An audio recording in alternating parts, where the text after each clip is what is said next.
만나서 반갑습니다.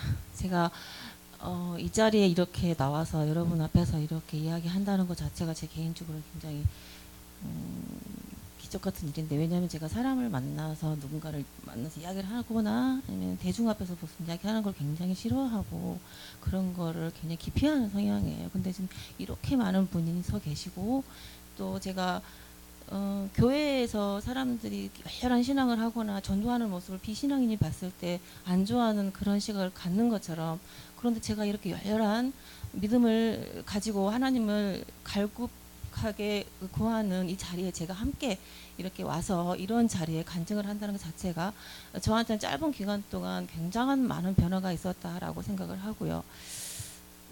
제가 먼저 이렇게 말씀을 드리는 것은, 목사님도 잠깐 말씀을 하셨지만은 저는 한 번도 안수를 받아본 적이 없어요. 그리고 교회나 이런 것을 겉으로 세례를 받은 적은 있지만 그 안에서 어떤 활동을 하고 깊이 어떤 모임이나 이런 것도 깊이 해보지를 않았어요. 근데 제가 이제 살면서 뭐 내 노력으로, 뭐 내가 고민 있으면 내가 고민하면서, 또 힘들면 참고, 또 열심히, 또 내가 뭐 이렇게 나쁜 것은 안 하고 이렇게 살면 되는 줄 알았어요, 저는. 그리고 성경도 그렇게 믿음으로 읽거나 그러진 않고 이러이러한 내용이 있지라는 것만 알고 있었는데, 제가 어떠한 문제가 있었냐면은 잠을 못 자요. 잠을 못 자는데 자다가 깨면은 공포감에 이렇게 휩싸이는 거예요. 그리고 비명을 지르면서 끼기도 했고, 그 다음에 또 낮이 되면 그런 태를 안 내요, 사람들한테. 아무렇지도 않은 척, 딱 나는 잘 사는 척 이렇게 살고 있죠. 근데 어느 시기가 지나면 이게 사람이 지쳐요. 지치면서 아, 이렇게는 더 이상 살 수가 없구나. 그런데 이제 제가 잠을 못 자고 힘들면은 쉽게 사람들은 약을 먹거나 상담을 가서 약을 먹지만, 저는 그런 게 굉장히 싫었어요. 자존심도 셌고 그러한 게 해답이 아니라는 것은 알고 있었어요. 근데 어느 시기가 지나면 견딜 수 없는 선이 됐어요. 그래서 이제 거기에 의존을 하면서 이제 가서 약을 먹기도 했지만, 그거를 뭐 꾸준히 먹거나 뭐 좋아하거나 그러진 않았어요. 안 먹으려고 굉장히 노력을 했는데, 어느 순간 제가 이렇게는 더 이상 살 수 없다라고, 그게 다른 시점이 왔어요. 그런데 이것은 보세요. 병원에 가서 어떠한 치료를 받거나 아니면 내가 어떤 노력을 하거나 그 외에 내 아닌 가족한테 말하거나 친구한테 말한다고 해서 해결이 될 것 같아요? 전혀 해결이 되지 않아요. 그래서 제가 생각을 했어요. 아, 이거는 하나님한테 가서, 정말 그때는 열심한 신앙도 없었지만 전능자한테 가서 매달려야겠다라는 생각을 했어요. 그때는 왜 제가 그런 생각이 들었는지 모르지만 우연히 김민철 목사님을 알게 됐고, 제가 김민철 목사님을 직접 뵈지 않았지만 내 마음에는 굉장히 사모함이 있었어요. 아, 저분은 정말로 하나님을 사랑하시는 분이구나.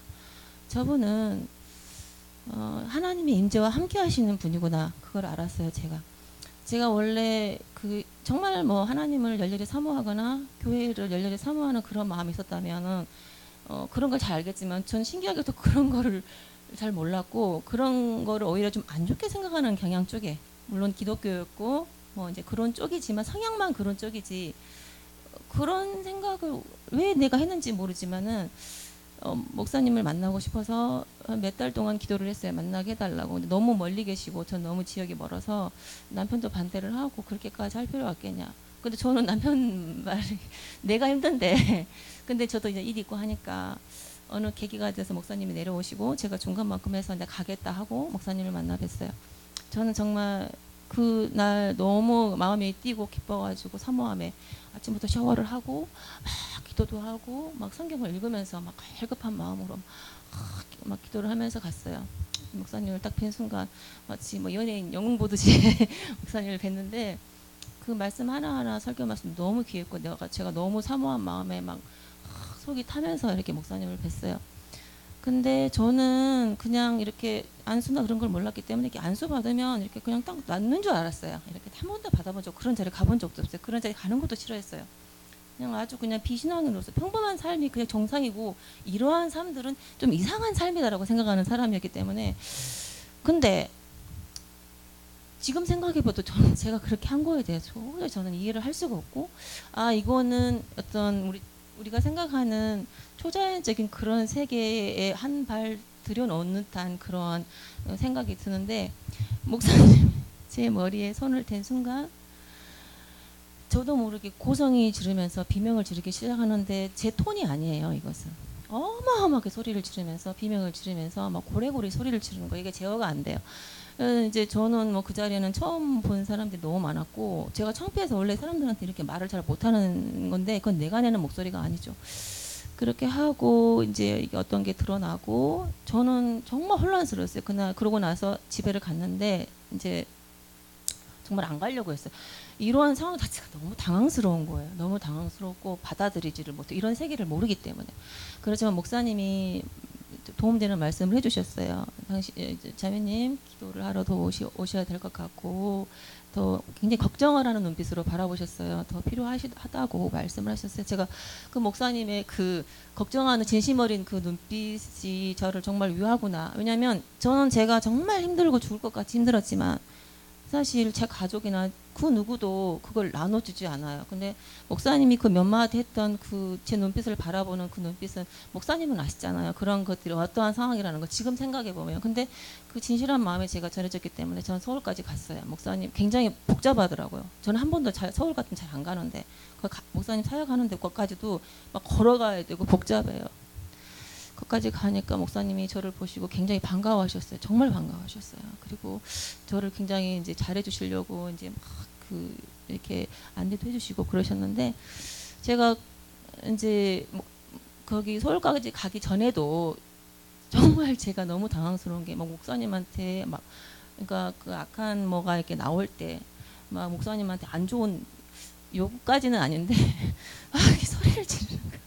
이상하게 막 그래가지고 내 입에서 나오는데 막 그러는 거예요. 그래서 이제 막 내가 목사님한테 막 카톡으로 목사님 이건 정말 이상한 일이 막 벌어졌다고 나는 왜 이런지 모르겠다고 이제 막 그랬는데 그래도 제가 여기에서 벗어나야 되고 나는 이해할 수 없는 이런 상황이라도 나는 목사님을 믿고 목사님의 그 염려하는 눈빛을 봤기 때문에 믿음으로 가야겠다라고 해서 갔어요. 갔는데 목사님이 또 이제 기도를 해주셨어요.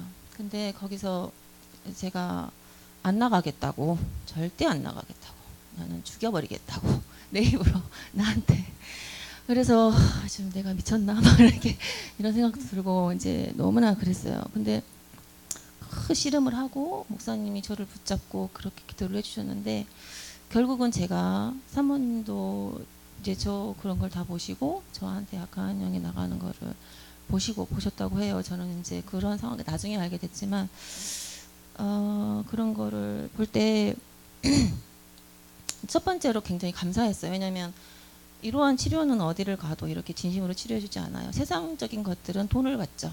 네, 돈을 받고 어떤 거래를 하는 것이지 사랑으로 해주지 않아요. 근데 목사님과 사모님과 거기에 사역하시는 분들은 제가 갔을 때 한 번도 저를 보지 않았어요. 그날 전 사모님 처음 뵀거든요. 근데 굉장히 사랑으로 저를 치유해 주셨어요. 하나님 사랑 안에 계신 분이기 때문에 안면인식 없는 저를 그렇게 고쳐주셨죠. 그리고 그 날이 있은 후에 또 아까 목사님 잠깐 말씀하셨지만 제가 이제 가끔은 목사님한테 점검 받으러 가는데요. 제가 이런 거를 겪고 나서 굉장히 생각이 바뀌었어요. 이게 뭘까? 이게 이런 현상이 무엇일까라고 거꾸로 생각을 해요. 저는 이런 일을 겪으면서 성경을 그냥 보지 않아요. 내가 겪었기 때문에 내가 부인할 수 없어. 딴 사람이 말하면 이거 거짓말이야 하고 흘려 듣겠는데 난 내가 체험했기 때문에 절대 이거는 흘려 넘어갈 수가 없어요. 넘어갈 수가 없어요. 그래서 성경을 볼 때도 정말 살아있는 하나님 말씀으로 읽고요.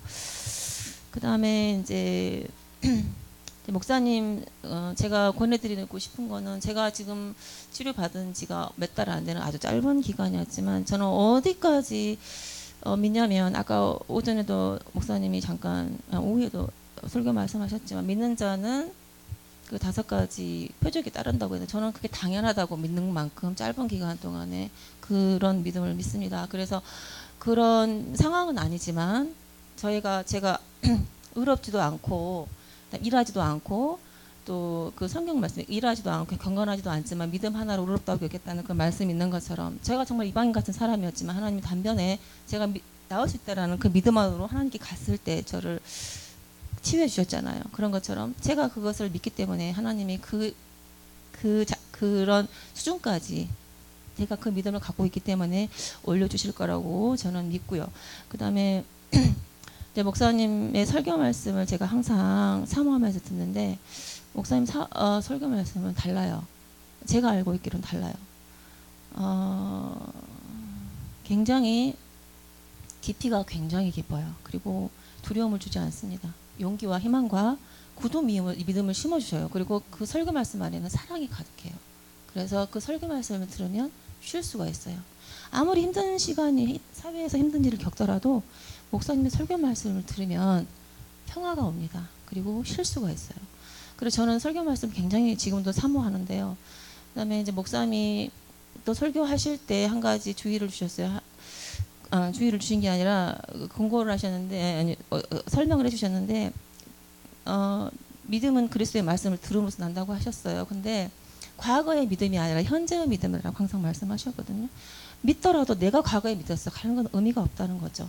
믿는 것을 또 듣고 또 듣고 또 듣고 또 듣고 그리고 그것이 내 마음속에 레마가 되어야 한다고 말씀을 하셨어요. 그리고 선포의 중요성도 굉장히 말씀을 하셨는데 제가 목사님한테 그러한 체험을 했기 때문에 저는 일상생활에서 기도를 정말 기도하지 않은 사람에서 갑자기 이제 바뀌었어요. 그래서 방언은 정말 제가 할 수 있는 한 최선을 다해서 하루를 보낼 때 최선을 다해서 많은 시간을 하려고 굉장히 먼저 노력을 많이 해요. 그리고 목사님이 주신 그 설교 그 안내 책자문 있잖아요. 그 책자는 굉장히 중요하다고 봅니다. 제가 짧은 시간 동안에 이렇게 제가 생각해도 이게 당연한 것처럼 믿어지는 그런 상황은 저 목사님이 만드셨던 책자가 굉장히 중요했다라고 생각을 하고요. 지금도 잘 외우지는 못하지만 잘 외우지 못하고 그렇지만 제가 마음이 힘들고 갈급할 때는 이렇게 말을 해요. 항상 목사님 설교 말씀에 가장 중요한 키포인트가 있기 때문에 그거에 근거해서 제가 혼자 기도를 하는데 하나님은 십자가에 못 박히신 그것 때문에 나는 절대 가난하지 않고 부자고 나는 절대 아프지 않고 건강하고 나는 모든 죄가 하나도 없이 예수님의 그 못 박힌 채찍 맞고 또 살 찢기고 못에 박혀서 십자가에 매달린 그 승리를 이뤘기 때문에 나는 예수 안에 있는 포도나무 가지기 때문에 난 반드시 승리한다. 그렇게 말을 하면은 내가 마치 힘들고 처지고 힘들 때 마치 구약에서 불뱀이 노뱀을 바라보면서 한 것처럼 나는 예수님을 바라보는 거예요.